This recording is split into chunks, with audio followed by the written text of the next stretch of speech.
কোনো রকম চালের গুঁড়ো ছাড়াই আজকে তৈরি করব চিতই পিঠা। চিতই পিঠা তৈরি করতে গিয়ে আমরা অনেকেই কিন্তু হিমশিম খেয়ে যাই। না হয় চালের গুঁড়োতে ভালো, না হয় অন্য কিছুতে। অনেক সময় দেখা যায় বাজারে যে চালের গুঁড়ো পাওয়া যায় সেগুলোতেও একদমই চিতই পিঠাগুলো ভালো তৈরি হয় না। তো সব কিছুর সমাধান নিয়ে আমি কিন্তু আজকে চলে এসেছি। নমস্কার, আমি রিঙ্কু। আমার এই ছোট্ট চ্যানেলে তোমাদের সকলকে স্বাগতম। রেসিপিটি সম্পূর্ণ দেখার জন্য অনুরোধ রইল। সম্পূর্ণ চালের গুঁড়ো ছাড়া কী কী প্রয়োজন সেটা কিন্তু আমি তোমাদের সঙ্গে শেয়ার করছি। আমি এখানে নিয়ে নিয়েছি 1 কেজি ময়দা। তোমরা তোমাদের চাহিদা অনুযায়ী কম বা বেশি করেও নিতে পারো।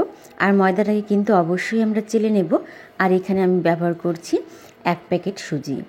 1 প্যাকেটে যে 250 গ্রাম মতন সুজি থাকে সেটা কিন্তু সম্পূর্ণভাবে এখানে আমি ব্যবহার করছি। এখানে সুজিটা কিন্তু অবশ্যই ব্যবহার করতে হবে। আর এখানে দিয়ে দেব পরিমাণ মতো নুন।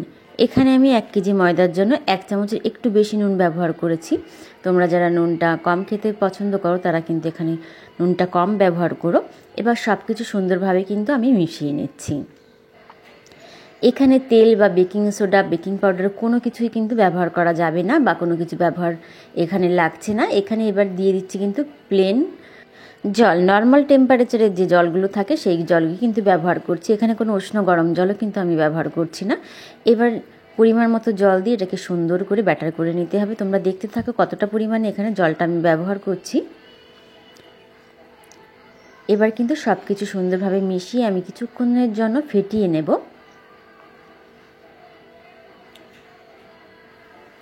এখানে 1 কিলো ময়দায় কিন্তু অনেকটাই পরিমাণে চিতই পিঠা তৈরি হয়, তবে তোমাদের চাহিদা অনুযায়ী তোমরা কিন্তু এখানে কম বা বেশি করে নিও।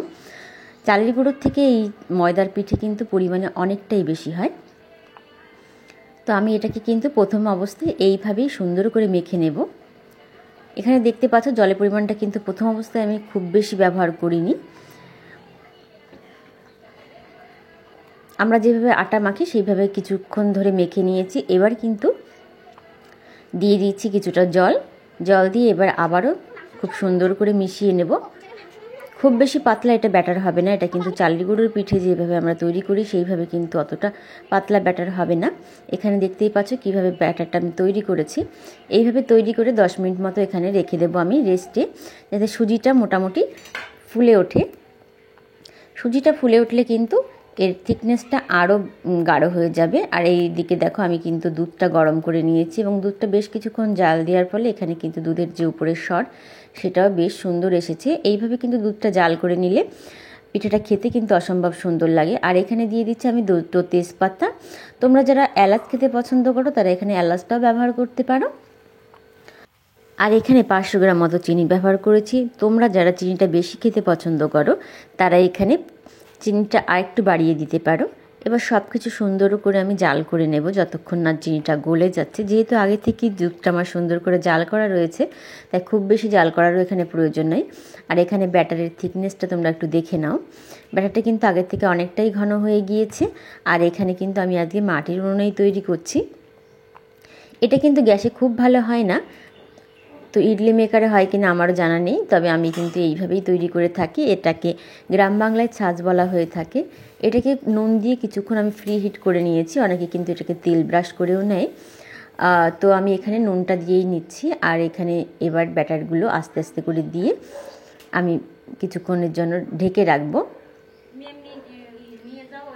তোমরা যারা আমার এই ভিডিওটি ফেসবুক থেকে দেখছো, ভিডিওটি ভালো লাগলে লাইক, কমেন্ট, শেয়ার করে দিও, এবং যারা ইউটিউব থেকে দেখছো তারা আমার চ্যানেলটিকে একটু সাবস্ক্রাইব করে পাশে থেকো।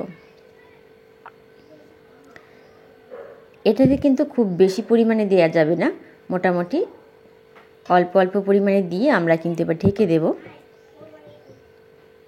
আর ঢাকার সময় অনেক সময় দেখা যায় এই যে ঢাকনা এর সাইড দিয়ে হাওয়া বেরিয়ে যায়, তো সেইভাবে একটু খেয়াল করে এটাকে ঢেকে দিতে হবে। এবং 5 থেকে 7 মিনিট পরে কিন্তু পিঠেগুলো একদম তৈরি হয়ে যাবে। তোমরা দেখতেই পাচ্ছ কতটা সুন্দর হয়েছে। তবে এটাই একটা ছুরি দিয়ে আমি কিন্তু তুলে নেব। আগেকার মা ঠাকুমাকে দেখেছি এটা কাঁচি দিয়েই তুলে নিত, তবে এখন যেহেতু ছুরি সকলের ঘরে অ্যাভেলেবেল থাকে, তো ছুরি দিয়ে তুলে নেওয়াই স্বাস্থ্যকর মনে হয়। এখানে দেখতে পাচ্ছ পেছনটাও কিন্তু বেশ সুন্দর হয়েছে। এইভাবে সমস্ত পিঠেগুলোই দেখো আমি তৈরি করে নিচ্ছি।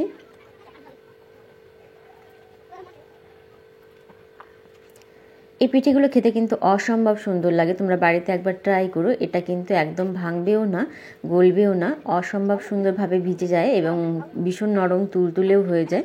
তো অবশ্যই তোমরা বাড়িতে এবং ট্রাই করো। আর অনেকেরই সমস্যা হয় চালের গুঁড়োর পিঠে খেলে, তারা এইভাবে চালের গুঁড়োর বদলে কিন্তু ময়দা দিয়ে তৈরি করে নিতে পারে। আর দেখতেই পাচ্ছ কতটা সুন্দর হচ্ছে পিঠেগুলো। এইভাবে সমস্ত পিঠেগুলো তুলে আমরা কিন্তু দুধের যে রসটা তৈরি করে রেখেছি সেটার ভিতরে কিন্তু এটা ভিজিয়ে দেব। এই চিতই পিঠাটা কিন্তু খুব বেশিক্ষণ ভেজানোও লাগে না। চালের গুঁড়োর পিঠাটা যেমন অনেকক্ষণ ধরে ভেজানো লাগে, তবে এটা কিন্তু চাইলে 1 থেকে 1.5 ঘন্টার মধ্যেই আমরা কিন্তু এটাকে পরিবেশন করতে পারি বা সবাই মিলে খেয়ে নিতে পারি। তো মোটামুটি 2 ঘন্টা পরে তোমাদেরকে দেখাচ্ছি কতটা সুন্দর হয়েছে। তো রেসিপিটা কেমন লাগলো অবশ্যই কমেন্টে জানিও। সকলকে কিন্তু অনেক ধন্যবাদ শেষ পর্যন্ত দেখার জন্য।